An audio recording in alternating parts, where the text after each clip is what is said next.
Well, hello there and welcome back to the Hull City Fan Central YouTube channel, where today I do have the prediction video for the Swansea City versus Hull City game, which will be taking place at the earlier time of 12:30 tomorrow, live away at Swansea. This game will be over on Sky Sports, Sky Sports main event and all that sort of stuff, so make sure you tune in and support the boys on their first away trip to Wales this season, after the first one was cancelled, obviously due to the death of the Queen of England. So yes, we have got that fixture against Cardiff rescheduled, which will be taking place, I believe it's Tuesday the 8th of November, so a night-time game for that one.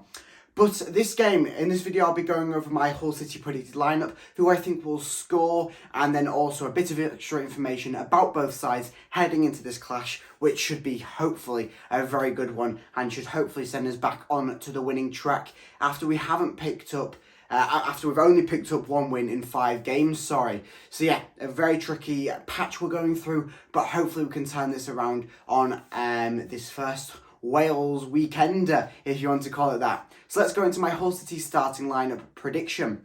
In goal, I do think we're going to see a switch up here. I think we're going to see Nathan Baxter make his first league appearance this season after Matt Ingram's messy recent few games. He's not had the best of saves in the past few games, letting in a few very dodgy goals, especially in the past 2 home games against Sheffield United and Stoke, letting in possibly 3 to 4 goals that he really shouldn't have been letting in. But he's been pulling off some good saves, but I do think it's time to let Nathan Baxter get in, letting Matt Ingram know that his place is not secured in this starting lineup. If you do want to know my thoughts about that Stoke game, check out the reaction video for that. There'll be a link at the end of the video for that one. Moving into the back 3 now, because Shota likes to play the 3 centre-backs, even though we were playing our best football this season with the 4-3-3 formation. But I can't see him changing his mind on the formation. I can only see him changing his mind on one of the centre-backs. So Jacob Greaves will remain his spot after he has had a very consistent season so far. Nothing out of the ordinary for him. Tobias Figueiredo picks up his spot again after having a pick-up in form, shall we say, among the recent losses, especially after that Stoke game. He was pushing on in that second half and I think making some of a positive impact in the second half. And then I think that Sean McLaughlin will come in and replace the out-of-form Alfie Jones. Alfie Jones has had a shocker since Seri has made his return back to the starting 11. So yeah, I've gone for Sean McLaughlin to make his appearance off the bench, no more. So yeah, that's my back 3. Moving into our wing backs, I've gone for the Louis Coyle over on the right-hand side, obviously being our captain, and then Callum Elder over on the left-hand side. Callum Elder having a alright performance in that first half before getting subbed off strangely at half-time, which was, it seemed to be a tactical change, but then didn't seem that tactical considering that he was playing some nice football down that left-hand side. Louis Coyle had a good second half, though, in the Stoke game, which was obviously our last outing on Tuesday night. So a very strange wing-back pairing. Obviously, we do have Chrissy on the bench, who did come on and make a very positive impact in them dying few moments of the Stoke game, pushing on to an attack. But I can't see him starting this game unless there is an injury issue with Louis Coyle, because obviously he is our captain. He's sort of like the figurehead, similar to why Richie Smallwood remained in the side for so much of the games last season. Moving into the centre of midfield, we've got Jean-Michel Seri making another appearance after coming off the injury list, and then paired up with the 50 grand man, Regan Slater.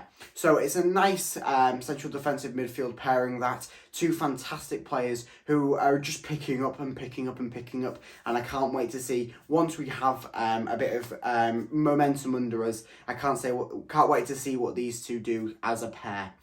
Moving a bit further up into sort of the wingers, cams, whatever is needed of them. We've got Ozan Tufan, obviously continuing his fantastic games at the MKM Stadium, but obviously we are away at this game. So yeah, Ozan Tufan I think will make another start in the starting 11.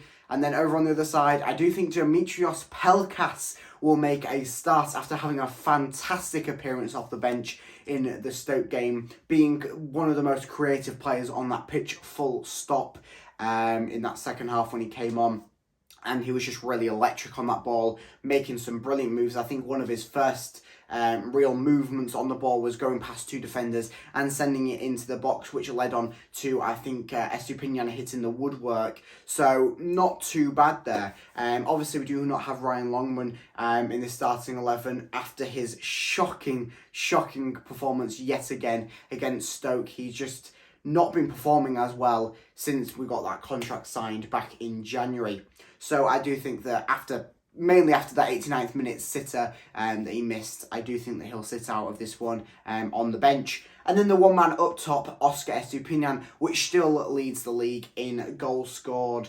And I think that he could be overthrown on that very soon if he doesn't get some goals under his belt, because obviously we haven't scored in the past few games, coming back to that Coventry City game, which was our last win. So we do need to pick up some goals, and I think that we'll pick up some goals in the Swansea game, but you'll have to wait and see who I think will score and what I think the scoreline will be. Let's move on to a bit of information about both sides coming into this tie. Okay, so with Swansea City actually sitting below us in the table, you're looking for us to maybe pick up some points here, but that hasn't stopped us so far this season, disappointing the fans. Swansea City's past 5 games have just been narrowly better than us, picking up 4 points out of the past 5 games where we've only picked up 3 points. So it's an interesting matchup, this one. It seems to be two sides that are on a similar form in the most recent sense, whereas we're a bit higher in the table compared from our very excellent start to the season, which definitely died off, I've got to say that. But it should be a good game after our last outing against Swansea away last season ended in a 0-0 draw. Could see another draw again tomorrow, but last time we played Swansea was obviously at the MKM last season, where we picked up a 2-0 win. So we could maybe see another win.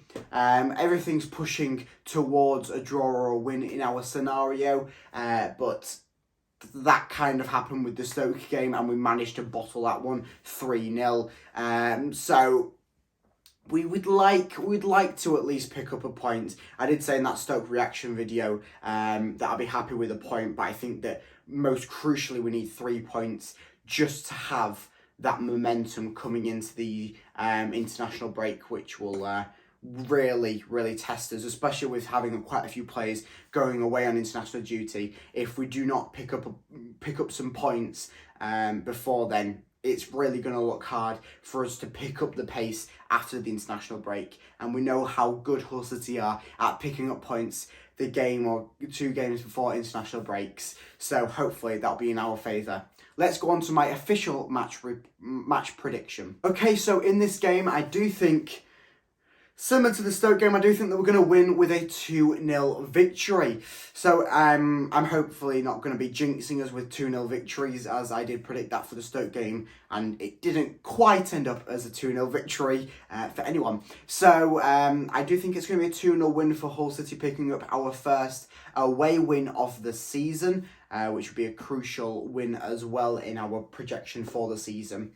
I do think the first goal will come from Oscar Estupiñán, who will grab his first goal in a few games after being called up to the Colombian international side for their most recent international fixtures. So good luck to Estupiñán. And then also, I do think the second goal will come from a little lad called Dimitrios Pelkas. I've been itching for him to get his first goal, obviously with not having the best of moments in his game playing time, but doing some fantastic stuff on the pitch. So I do think that he can come on in my prediction being in the starting 11 and actually make a positive impact from minute 1 and maybe picking up himself a goal and make that his first goal for Hull City in hopefully his first full debut.